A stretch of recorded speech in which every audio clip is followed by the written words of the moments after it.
বলো তো দেখি, পতাকায় মোদের কয়টি রং আছে? শিক্ষক এসে শুধালেন হেসে দ্বিতীয় শ্রেণীর কাছে।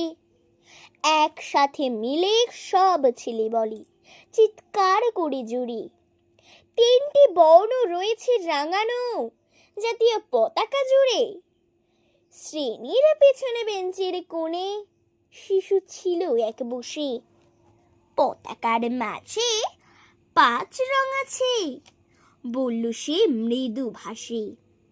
কথা তার শুনে বাকি শিশুগণে হেসে খায় লুটোপুটি। শিক্ষক রেগে বলেন হেকে, বোঝাও কে করে 5টি?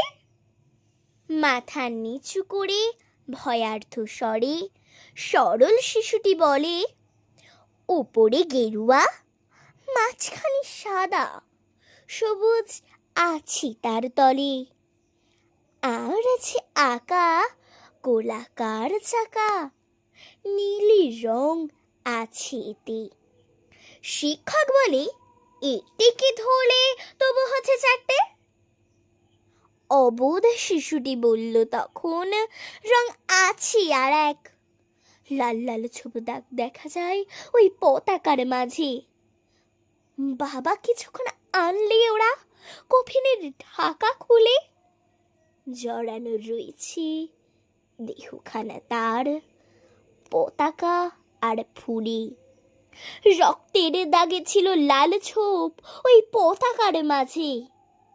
এই নিয়ে মোট হলো 5টি, এবার তো ঠিক আছে। সরল শিশুটির জবাবখানে কাঁপিয়ে দিল বুক, অশ্রু এলো নয়ন ভরে, শুকনো হলো মুখ।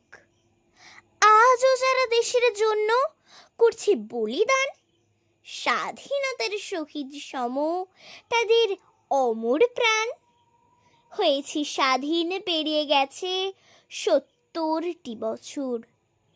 দেশ বাঁচাতে যাচ্ছে যে প্রাণ, রাখছি কে তার খবর?